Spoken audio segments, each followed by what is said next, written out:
Tara in a Tantrum.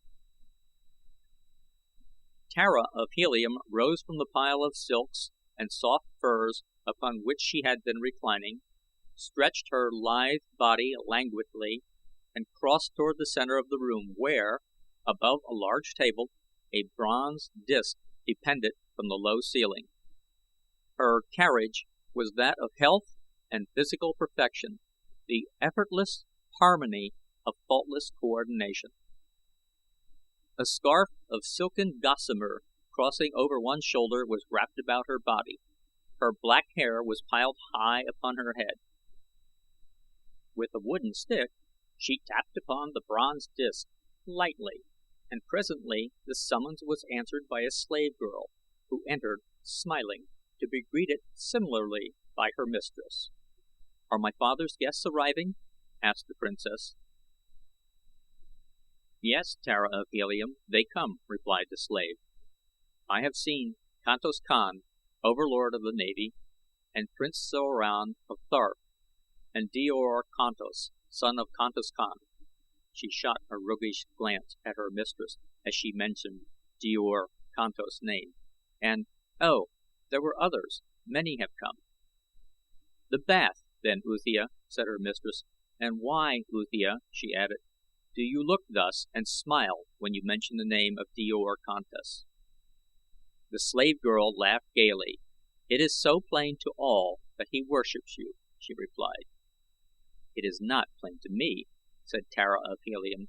"He is the friend of my brother, Carthoris, and so he is here much, but not to see me. It is his friendship for Carthoris that brings him thus often to the palace of my father."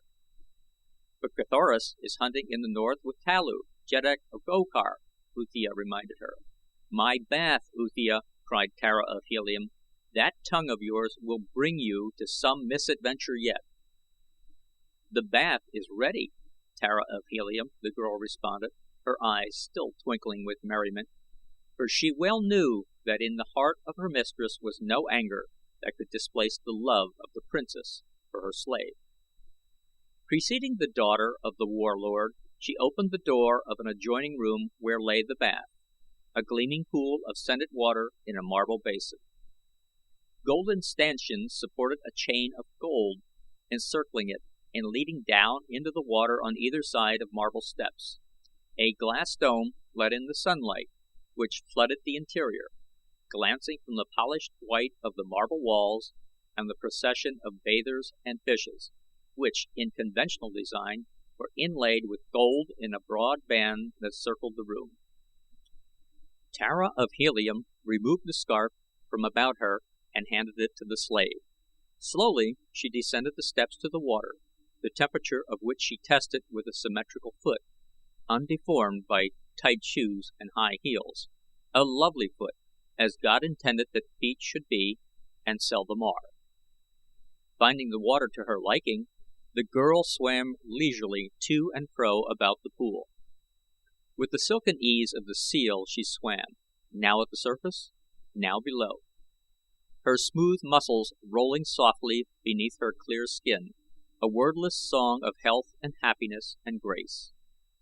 Presently she emerged and gave herself into the hands of the slave girl, who rubbed the body of her mistress with a sweet-smelling, semi-liquid substance contained in a golden urn, until the glowing skin was covered with a foamy lather, then a quick plunge into the pool, a drying with soft towels, and the bath was over.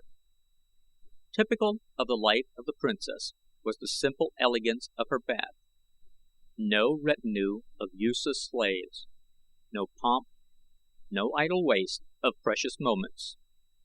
In another half hour her hair was dried and built into the strange, but becoming, coiffure of her station. Her leathern trappings, encrusted with gold and jewels, had been adjusted to her figure, and she was ready to mingle with the guests that had been bidden to the midday function at the palace of the warlord. As she left her apartments to make her way to the gardens where the guests were congregating, two warriors, the insignia of the house of the Prince of Helium upon their harness, followed a few paces behind her, grim reminders that the assassin's blade may never be ignored upon Barsoom, where, in a measure, it counterbalances the great natural span of human life, which is estimated at not less than 1,000 years. As they neared the entrance to the garden, another woman, similarly guarded, approached them from another quarter of the great palace. As she neared them, Tara of Helium turned toward her with a smile and a happy greeting, while her guards knelt with bowed heads in willing and voluntary adoration of the beloved of Helium. Thus always, solely at the command of their own hearts, did the warriors of Helium greet Dejah Thoris, whose deathless beauty had more than once brought them to bloody warfare with other nations of Barsoom. So great was the love of the people of Helium for the mate of John Carter, it amounted practically to worship, as though she were indeed the goddess that she looked. The mother and daughter expressed the gentle Barsoomian chaor of greeting and kissed. Then together they entered the gardens where the guests were. A huge warrior drew his short sword and struck his metal shield with the flat of it, the brazen sound ringing out above the laughter and the speech. "The princess comes!" he cried. "Dejah Thoris! The princess comes! Tara of Helium!" Thus always is royalty announced. The guests arose. The two women inclined their heads, the guards fell back upon either side of the entranceway. A number of nobles advanced to pay their respects. The laughing and the talking were resumed, and Dejah Thoris and her daughter moved simply and naturally among their guests, no suggestion of differing rank apparent in the bearing of any who were there, though there was more than a single jeddak and many common warriors whose only title lay in brave deeds or noble patriotism. Thus it is upon Mars where men are judged upon their own merits rather than upon those of their grandsires, even though pride of lineage be great. Tara of Helium let her slow gaze wander among the throng of guests until presently it halted upon one she sought. Was the faint shadow of a frown that crossed her brow an indication of displeasure at the sight that met her eyes, or did the brilliant rays of the noonday sun distress her? Who may say? She had been reared to believe that one day she would wed Djor Kantos, son of her father's best friend. It had been the dearest wish of Kantos Kan and the warlord that this should be, and Tara of Helium had accepted it as a matter of all but accomplished fact. Djor Kantos had seemed to accept the matter in the same way. They had spoken of it casually as something that would, as a matter of course, take place in the indefinite future as, for instance, his promotion in the Navy, in which he was now a padwar, or the set functions of the court of her grandfather, Tardos Mors, jeddak of Helium, or death. They had never spoken of love, and that had puzzled Tara of Helium upon the rare occasions she gave it thought, for she knew that people who were to wed were usually much occupied with the matter of love, and she had all of a woman's curiosity. She wondered what love was like. She was very fond of Djor Kantos, and she knew that he was very fond of her. They liked to be together, for they liked the same things, and the same people, and the same books, and their dancing was a joy not only to themselves but to those who watched them. She could not imagine wanting to marry anyone other than Djor Kantos. So, perhaps it was only the sun that made her brows contract just the tiniest bit at the same instant that she discovered Djor Kantos sitting in earnest conversation with Olvia Marthis, daughter of the Jed of Hastor. It was Djor Kantos' duty immediately to pay his respects to Dejah Thoris and Tara of Helium, but he did not do so, and presently the daughter of the warlord frowned indeed. She looked long at Olvia Marthis, and though she had seen her many times before and knew her well, she looked at her today through new eyes that saw, apparently for the first time, that the girl from Hastor was noticeably beautiful, even among those beautiful women of Helium. Tara of Helium was disturbed. She attempted to analyze her emotions, but found it difficult. Olvia Marthis was her friend. She was very fond of her, and she felt no anger toward her. Was she angry with Djor Kantos? No, she finally decided that she was not. It was merely surprise, then, that she felt. Surprise that Djor Kantos could be more interested in another than in herself. She was about to cross the garden and join them when she heard her father's voice directly behind her. "Tara of Helium!" he called, and she turned to see him approaching with a strange warrior whose harness and metal bore devices with which she was unfamiliar. Even among the gorgeous trappings of the men of Helium and the visitors from distant empires, those of the stranger were remarkable for their barbaric splendor. The leather of his harness was completely hidden beneath ornaments of platinum, thickly set with brilliant diamonds, as were the scabbards of his swords and the ornate holster that held his long Martian pistol. Moving through the sunlit garden at the side of the great warlord, the scintillant rays of his countless gems enveloping him as in an aureole of light imparted to his noble figure a suggestion of godliness. "Tara of Helium, I bring you Gahan, Jed of Gathol," said John Carter, after the simple Barsoomian custom of presentation. "Kaor." "Gahan, Jed of Gathol," returned Tara of Helium. "My sword is at your feet, Tara of Helium," said the young chieftain. The warlord left them, and the two seated themselves upon an ersite bench beneath a spreading sorapus tree. "Far Gathol," mused the girl. "Ever in my mind has it been connected with mystery and romance and the half-forgotten lore of the ancients. I cannot think of Gathol as existing today, possibly because I have never before seen a Gatholian. And perhaps, too, because of the great distance that separates Helium and Gathol, as well as the comparative insignificance of my little free city, which might easily be lost in one quarter of mighty Helium," added Gahan. "But what we lack in power we make up in pride," he continued, laughing. "We believe ours the oldest inhabited city upon Barsoom. It is one of the few that has retained its freedom, and this despite the fact that its ancient diamond mines are the richest known, and unlike practically all the other fields, are today apparently as inexhaustible as ever." "Tell me of Gathol," urged the girl. "The very thought fills me with interest." Nor was it likely that the handsome face of the young Jed detracted anything from the glamour of far Gathol. Nor did Gahan seem displeased with the excuse for further monopolizing the society of his fair companion. His eyes seemed chained to her exquisite features, from which they moved no further than to a rounded breast, part hid beneath its jeweled covering, a naked shoulder, or the symmetry of a perfect arm, resplendent in bracelets of barbaric magnificence. Your ancient history has doubtless told you that Gathol was built upon an island in Throxius, mightiest of the 5 oceans of old Barsoom. As the ocean receded, Gathol crept down the sides of the mountain, the summit of which was the island upon which she had been built, until today she covers the slopes from summit to base, while the bowels of the great hill are honeycombed with the galleries of her mines.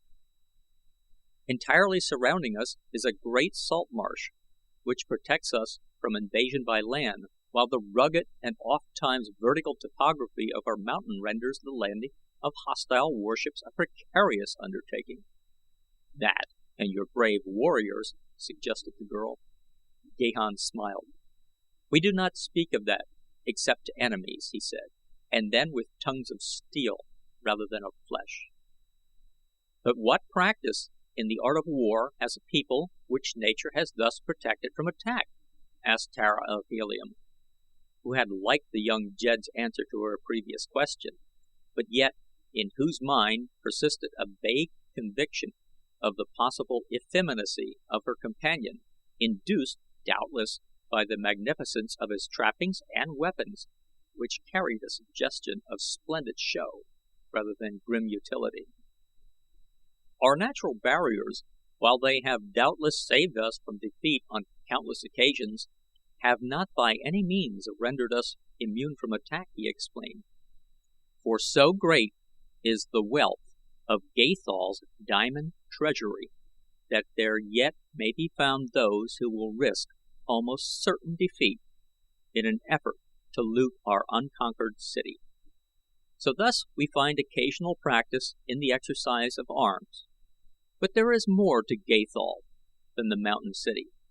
My country extends from Polodona, north 10 karads, and from the 10th karad west of Hors to the 20th west, including thus 1,000,000 square haads, the greater proportion of which is fine grazing lands, where run our great herds of thoats and zitidars.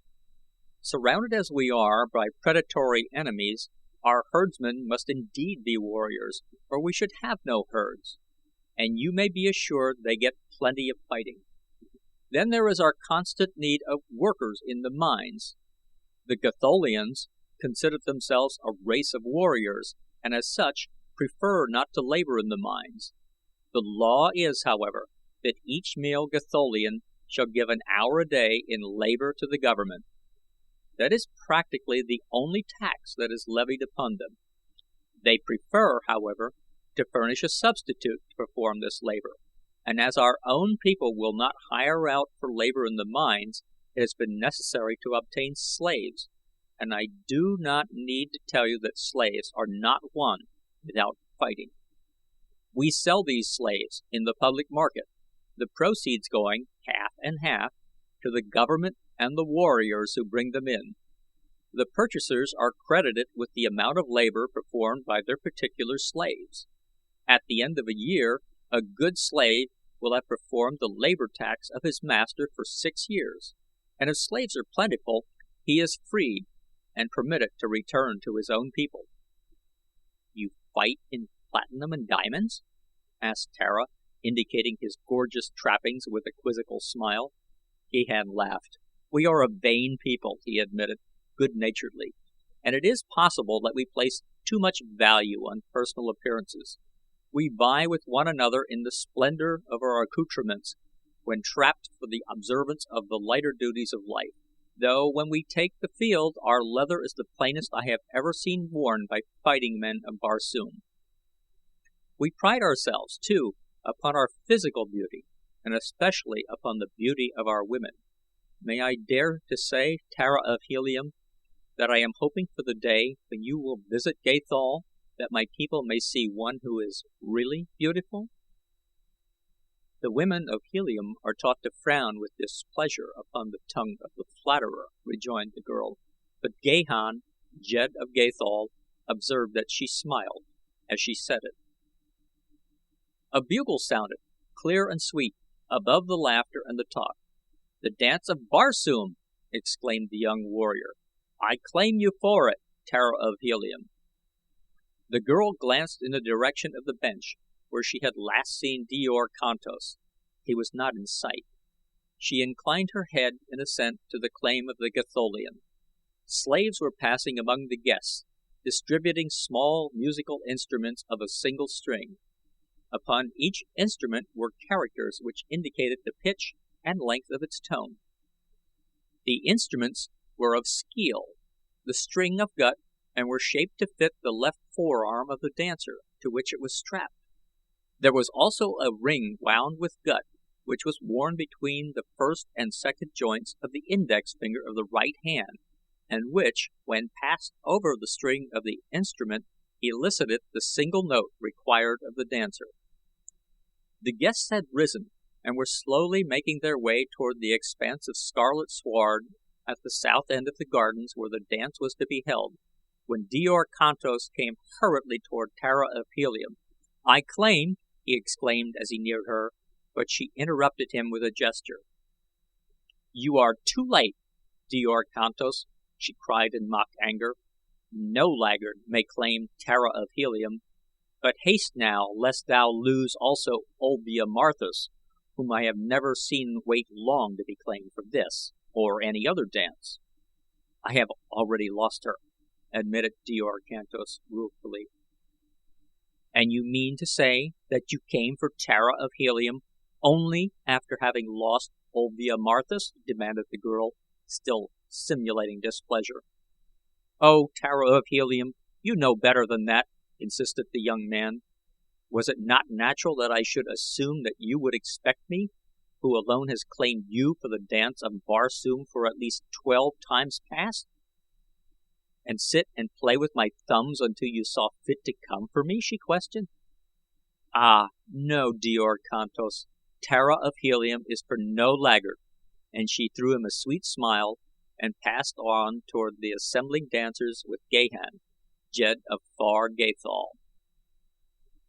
The dance of Barsoom bears a relation similar to the more formal dancing functions of Mars that the Grand March does to ours, though it is infinitely more intricate and more beautiful. Before a Martian youth of either sex may attend an important social function where there is dancing, he must have become proficient in at least 3 dances: the dance of Barsoom, his national dance, and the dance of his city. In these 3 dances the dancers furnish their own music, which never varies, nor do the steps or figures vary, having been handed down from time immemorial. All Barsoomian dances are stately and beautiful, and the dance of Barsoom is a wondrous epic of motion and harmony. There is no grotesque posturing, no vulgar or suggestive movements.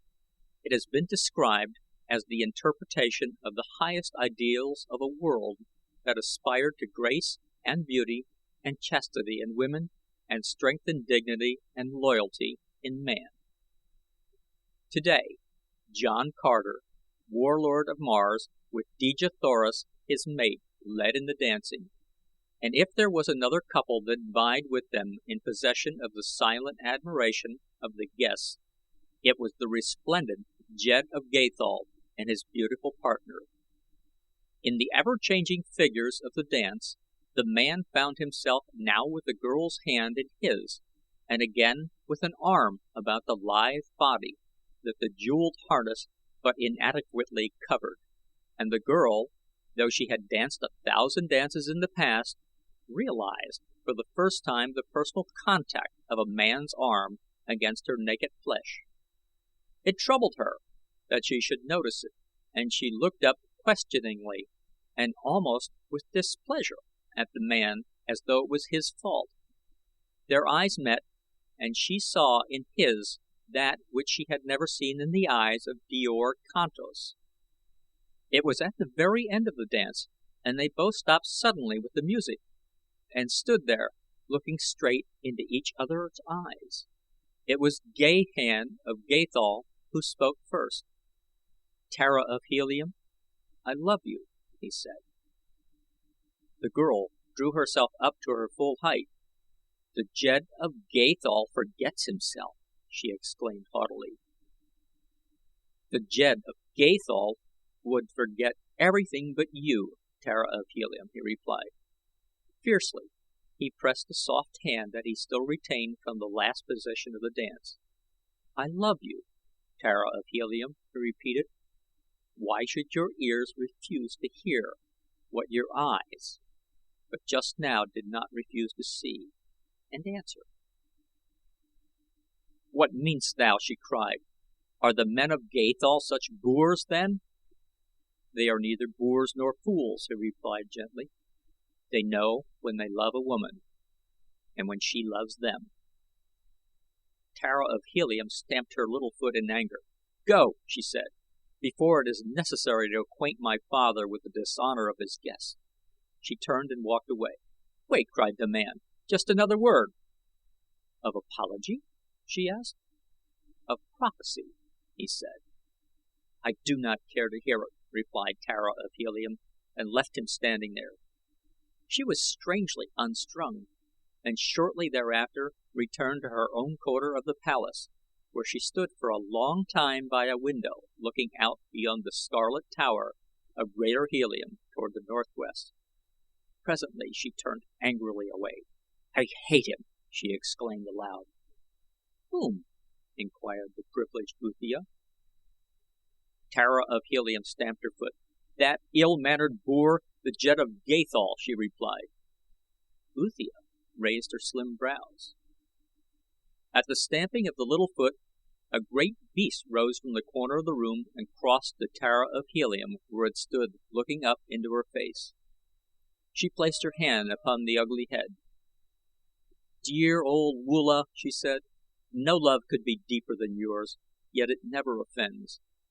Would that men might pattern themselves after you." This is the end of the Chessmen of Mars, Chapter 1.